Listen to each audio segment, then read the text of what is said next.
Selamat petang, salam sejahtera. Terima kasih karena bersama dengan saya di Nazilin Unity Channel. Ini adalah sebabnya kenapa ramai orang menunggu-nunggu Nurul Izzah jadi Perdana Menteri. Ada juga yang kata Anwar Ibrahim patut mendidik dan menyediakan Nurul Izzah sebagai Perdana Menteri yang akan datang. Apa pendapat anda sekalian? Layakkah Nurul Izzah menjadi Perdana Menteri Malaysia akan datang? Ataupun adakah orang-orang muda yang lain seperti Syed Saddiq Syed Abdul Rahman, Khairi Jamaluddin dan pemimpin-pemimpin yang lain boleh menjadi Perdana Menteri Malaysia yang akan datang? Ini susulan daripada netizen melihat kualiti yang ada pada Nurul Izzah boleh memacu Malaysia. Bayangkan saudara-saudara, Nurul Izzah sanggup dan berani mengkritik juga pemerintahan bapaknya, yaitu Anwar Ibrahim. Inilah sosok pemimpin yang ditunggu-tunggu oleh rakyat Malaysia. Hari ini kita dikejutkan oleh kenyataan sendiri daripada Nurul Izzah berkaitan dengan tata kelola kerajaan pada waktu ini. Nurul Izzah kata subsidi minyak tidak produktif. Subsidi minyak tidak produktif. Kita tunggulah nanti apa pula komen daripada pembangkang Perikatan Nasional. Kata Nurul Izzah, kerajaan perlu merasionalisasikan subsidi minyak petrol dan diesel supaya lebih banyak dana boleh disalurkan ke sektor kesihatan dan pendidikan, kata Nurul Izzah Anwar. Nurul Izzah yang juga pengerusi bersama jawatan kuasa penasihat Menteri Keuangan berkata, subsidi minyak adalah mulia dan penting, tetapi masa membuktikan bahawa subsidi seperti itu tidak produktif. Saya tidak menafikan matlamat di sebalik subsidi ini adalah penting dan mulia, tetapi ia terbukti tidak berkesan, kata Nurul Izzah. Lihat buktinya, tahun lalu kita menghabiskan 52 bilion ringgit untuk subsidi minyak. Ia membentuk 74% daripada jumlah subsidi keseluruhan, merangkumi 2.9% daripada KDNK kita, kata Nurul Izzah.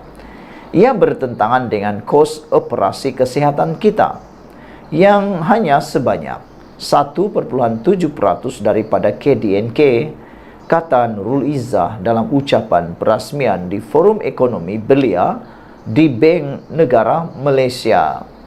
Beliau juga membandingkan perbelanjaan subsidi minyak dengan perbelanjaan pembangunan tahun lalu sebanyak RM99 bilion ringgit dan mengatakan wang itu boleh disalurkan ke dalam dana pembangunan.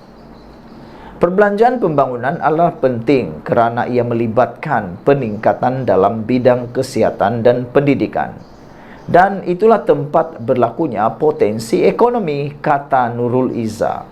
Bayangkan, kerugian besar dalam kos peluang, kata Nurul Izzah lagi. Bekas ahli Parlimen Permatang Pauh itu juga berkata, ketika ekonomi Malaysia matang, sektor awam perlu membolehkan kekayaan negara diagihkan dengan baik, tetapi perlu juga dikaji semula secara berkala bagi memastikan matlamat ditetapkan tercapai. Nurul yang juga anak sulung Perdana Menteri Anwar Ibrahim berkata, beliau kini mengendalikan 4 isu utama bersama pengerusi panel penasihat Hassan Merican. Isu-isu tersebut adalah struktur rasionalisasi subsidi, meningkatkan asas pendapatan kerajaan sambil mengendalikan peningkatan perbelanjaan operasi, menentukan keperluan syarikat berkaitan kerajaan GLC dalam konteks ekonomi semasa dan keperluan menggabungkannya, serta memastikan hutang negara dikekalkan pada tahap yang boleh dikelola, katanya lagi. Semasa pembentangan belanjawan 2024 pada 13 Oktober lalu, Anwar yang juga Menteri Keuangan berkata, kerajaan akan mengkaji semula subsidi minyak secara berperingkat. dipetik daripada Free Malaysia Today, dipetik daripada Sabuddin.com. Sebelum kita berpisah, apa pendapat anda untuk isu kali ini? Saya secara pribadi, saya sangat setuju dan juga tertarik dengan kenyataan yang dikeluarkan oleh Nurul Izzah ini. Ada kebenarannya sebenarnya, ada juga kebenaran besar dalam apa yang dikatakan oleh Nurul Izzah berkaitan subsidi minyak ini. Sudah berpuluh-puluh tahun Malaysia membelanjakan subsidi minyak untuk semua rakyat Malaysia, dan banyak isu yang berlaku termasuk subsidi bersasar, subsidi diterima oleh orang kaya, subsidi diterima juga oleh warga negara asing dan sebagainya. Tapi ianya menjadi persoalan utama sampai bila kerajaan terpaksa membelanjakan jumlah yang sangat besar untuk subsidi minyak ini.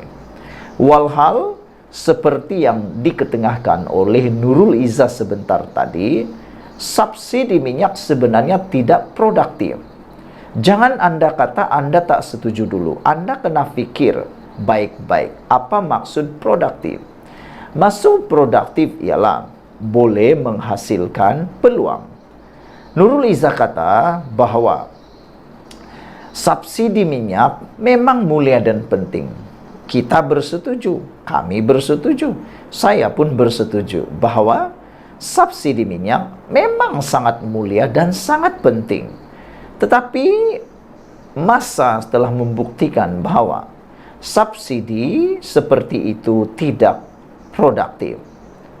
Saya tidak menafikan matlamat di sebalik subsidi ini adalah penting dan mulia, tetapi ia tidak terbukti.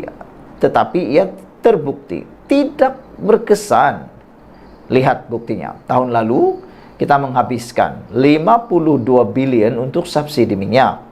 Ia membentuk 74% daripada jumlah keseluruhan, merangkumi 2,9% daripada KDNK kita, kata Nurul Izzah. Bayangkan setiap tahun kita membelanjakan lebih daripada 50 bilion ringgit untuk subsidi minyak semata-mata. Kalau itu digunakan untuk perkara-perkara yang produktif, menghasilkan peluang seperti pendidikan, kesihatan, dan paling penting, pembangunan Malaysia. Bayangkan 52 bilion ringgit digunakan untuk pembangunan Malaysia, untuk membangunkan sektor-sektor yang lain, boleh mewujudkan peluang pekerjaan dan sebagainya. Bukankah itu peluang besar? Sekian dulu untuk kali ini. Jangan lupa tinggalkan komen anda, tekan butang subscribe. Kita jumpa lagi. Bye-bye.